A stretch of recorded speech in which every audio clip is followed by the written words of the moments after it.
Salam alaikum, bonsoir à toutes et à tous. Je suis ravi de vous retrouver dans cette nouvelle vidéo pour aborder ensemble un nouveau thème relatif à l'imposition des revenus fonciers qu'on appelle également les revenus locatifs. C'est à travers la location d'un bien immeuble qui peut être un appartement à usage d'habitation, qui peut être un atelier, une usine, un local à usage professionnel ou alors un terrain qui peut être à usage industriel ou alors agricole. D'accord? Donc aujourd'hui, on va parler du mode d'imposition des revenus tirés de la location de ces biens. Mais avant de commencer, mes amis, il faut d'abord préciser quelles sont les personnes que l'on va imposer ici, parce qu'il faut d'abord identifier les personnes, il faut d'abord identifier le champ d'application, l'aspect technique. D'abord, si vous voulez, il y a d'abord d'une part les particuliers. Ce sont les personnes qui ne sont pas recensés par l'administration fiscale comme commerçants, comme titulaires d'une profession industrielle, professionnelle, artisanale, etc. Ils ont des biens à titre privé, personnel, qu'ils donnent en location à d'autres personnes qui peuvent être bien entendu des personnes physiques, mais qui peuvent également être des personnes morales. D'accord? Dans ce premier cadre, nous allons traiter, nous avons dit, des locations, si vous voulez, effectuées par ces personnes physiques à titre particulier. Mes amis, il faut les identifier comme étant des opérations ayant un caractère civil. D'accord? Donc, amaliyat dat tabi' madani. D'accord? Dans ce cas, mes amis, quels sont les taux qui sont applicables? D'abord, nous avons pour les locaux à usage d'habitation, quand on donne un bien, donc ici, toujours, c'est le taux de 7% qui s'applique. Que ce soit une maison individuelle, que ce soit un appartement situé dans un immeuble collectif. Donc rappelons qu'avant la loi de finances pour 2022, les maisons individuelles étaient à 10, alors que les appartements situés dans des immeubles collectifs étaient soumis, si vous voulez, à 7%. Qu'en est-il maintenant des locaux à usage commercial, industriel, professionnel, etc. Là, c'est toujours du 15%, les amis. Au lieu de 7, on va appliquer du 15%. Qu'en est-il maintenant des terrain à usage industriel? C'est toujours du 15%. Par contre, si le terrain est destiné à un usage agricole, ici, on applique exceptionnellement le taux de 10%. Donc, comment est-ce qu'on va payer cet impôt foncier ou alors cet IRG locatif? Donc, mes amis, on va le payer suivant une déclaration périodique qui s'appelle la G51. Où est-ce qu'on doit la souscrire? Eh bien, tout simplement, il faut se rendre à la recette des impôts du lieu de situation du bien.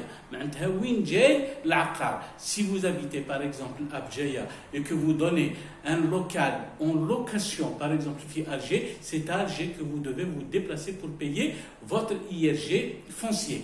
Maintenant, on va se poser la question, quand est-ce qu'on doit souscrire les déclarations G51, les amis? Eh bien, c'est simple, il faut toujours les déposer auprès de la recette, nous avons dit, territorialement compétente, dans les 20 premiers jours du mois qui suit celui au cours duquel, bien entendu, a été encaissé le loyer. D'accord? Donc, vous avez dans le bail de location qui généralement fixe la date de paiement des loyers. Donc, si en début du mois ou en fin du mois, vous avez toujours les 20 premiers jours du mois suivant pour payer, nous avons dit, cet IRG foncier auto indiqué. Dans un premier temps, nous avons dit 7, 10 ou 15% selon la nature du bien. Maintenant, rappelons, les amis, un caractère spécial. Quand vous donnez un appartement, par exemple, à usage d'habitation de par sa nature, mais que vous le donnez en location à une société, à une entreprise, ce n'est pas le taux de 7% qui s'applique, mais c'est plutôt le taux de 15%, parce qu'ici, la destination du bien l'emporte sur la nature de ce même bien. Donc voilà, mes amis, globalement, comment on souscrit les G51. Néanmoins, les amis, il faut noter que la loi de finances pour 2022 a apporté du nouveau en la matière, puisque ce procédé que nous avons cité n'est valable dans un premier temps que pour les loyers annuels qui ne dépassent pas 600 000 dinars annuels. D'accord? Si l'ensemble de nos loyers annuel ne dépasse pas 600 000 dinars, on reste dans cette procédure. Il n'y a pas d'autre procédure à faire. Par contre, les amis, quand on a des revenus locatifs supérieurs à 600 000 dinars, eh bien, cette première procédure, on la maintient, mais seulement au taux provisoire de 7%. D'ailleurs, on appelle cette imposition une imposition provisoire. Maintenant, même si on donne en location un local commercial, on va appliquer 7% au lieu de 15%, mais ce n'est que temporaire, ce n'est que transitoire, ce n'est que provisoire, mes amis. D'accord? Donc, on applique dans un premier temps le taux de 7% sur G51 comme on a l'habitude de le faire lorsque le montant est inférieur ou égal à 600 000 dinars. Maintenant, qu'est-ce qu'on va faire à la fin de l'année? À la fin de l'année, nous devons souscrire une déclaration annuelle qui s'appelle la G numéro 1, ou les amis, au niveau de l'inspection des impôts ou bien du centre de proximité des impôts dont relève notre domicile fiscal. Nous avons le lieu de notre résidence habituelle. D'accord? Donc la G1 هذه, on va dire تجمل كامل les revenus d'où global معناتها إجمالي نحطوها au niveau de cette inspection ou au niveau de ce centre de proximité des impôts. Maintenant, il y a une procédure également de calcul à définir, c'est que les loyers, bien entendu, réservés à l'habitat, mes amis, ils bénéficient d'un abattement, d'une réduction d'un abattement, nous avons dit, de 25%. Maintenant, si vous avez donné en location, si vous avez généré, par exemple, 1 million de dinars de revenus locatifs, habitation, d'accord, principalement nous avons dit habitation, là nous allons bénéficier d'une réduction de 25% de 1 million, maintenant 750 000. Ce n'est que les 750 000 qu'on va soumettre à l'assiette au barème de l'IRG annuel. Bien entendu, les autres revenus locatifs à caractère commercial, par exemple pour tout ce qui est commercial, artisanal, professionnel, terrain, nu, etc., là, il n'y a aucun abattement, donc on reprend le montant annuel tel quel. D'accord? Donc on va soumettre, mes amis, le montant global bien entendu au barème de l'IRG progressif, article 104. Nous allons déterminer dans un premier temps un montant brut. Et qu'est-ce qu'on va faire juste après? Il faut déduire, mes amis, les 7% que nous avons payés à titre temporaire au cours de l'année suivant les G51. Et bien entendu, IRG brut sur le montant global, moins crédit d'impôt, on aura un IRG net qui nous sera bien entendu notifié. D'accord, les amis? Maintenant, qu'en est-il lorsque les biens immobiliers ont été donnés en location par une entreprise recensée en tant que telle, comme commerçant, comme artisan, comme titulaire d'une profession quelconque? Eh bien, mes amis, ici, le procédé de la G51, etc., ne s'applique pas. D'accord? C'est une erreur, mes amis, puisque j'ai remarqué que certains comptables souscrivent la G51 au titre de l'activité, nous avons dit, artisanale, commerciale ou industrielle, par exemple, d'une entité. Alors que là, nous sommes dans une activité, nous avons dit, ayant un caractère commercial d'abord, alors que, qu'est-ce que nous avons dit pour la première partie, donc non pas commercial, ok?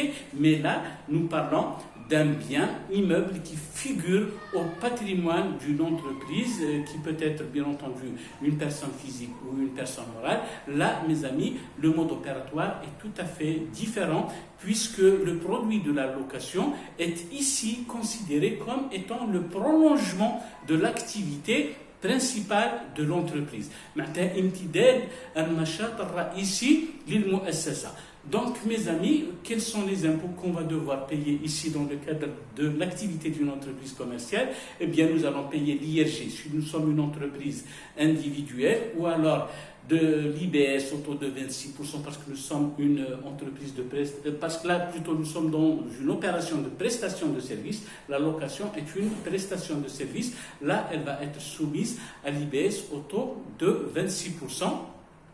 Et puis nous avons la TAP au taux de 1,5%, comme vous le savez. Et nous avons également la TVA, TAP, rappelons-le, taxe sur l'activité professionnelle, qui est un impôt direct, ainsi que la TVA, qui est un impôt indirect, qui est censé être, si vous voulez, supporté par le locataire. Donc ici, le taux de TVA qui s'applique ici, mes amis, c'est le taux de 19%, le taux normal de TVA de 19%. Maintenant, quand est-ce qu'on doit, si vous voulez, souscrire nos déclarations G50 ici, parce qu'il s'agit de la G50 habituelle, ordinaire, eh bien, nous allons devoir payer la TAP et la TVA dans les 20 premiers jours du mois qui suit l'encaissement total ou partiel des sommes. D'accord, mes amis? Puisque lorsqu'on revient aux règles du fait générateur de l'exigibilité de l'impôt, là, on va revenir, si vous voulez, toujours aux 20 premiers jours du mois qui suit celui au cours duquel les sommes ont été encaissées. D'accord? Donc, il s'agit bien d'un encaissement et non pas d'une opération, si vous voulez, constatée. D'accord? Maintenant, quelle est la contrepartie du paiement de ces impôts et taxes, mes amis? Comme nous avons dit, c'est bien, il figure le plus normalement au patrimoine de l'entreprise, et bien l'entreprise a la faculté le plus normalement de déduire les charges d'entretien, de réparation, ainsi que la charge d'amortissement de ces mêmes biens qui sont donnés en location. Donc voilà, mes amis, globalement, les règles générales qu'il faut si vous voulez, observer pour le paiement de l'impôt locatif, c'est-à-dire d'un impôt, plutôt d'un loyer généré par la location d'un bien, qu'il soit à usage d'habitation, industriel, commercial, artisanal ou alors professionnel. Ce qu'il faut retenir, mes amis, c'est qu'on ne réserve pas le même traitement lorsqu'il s'agit d'un bien donné en location par un particulier, d'accord, et lorsque ce même bien est donné en location par une entreprise dans le cadre de ses activités commerciales, professionnelles, industrielles ou artisanales. Donc les amis, j'espère que cette vidéo vous aura plu, qu'elle aura, si vous voulez, levé certaines ombres sur un volet important de la fiscalité de l'entreprise et des particuliers. Donc en attendant de vous retrouver dans de nouvelles vidéos autour de nouveaux thèmes, portez-vous bien, prenez soin de vous et au revoir.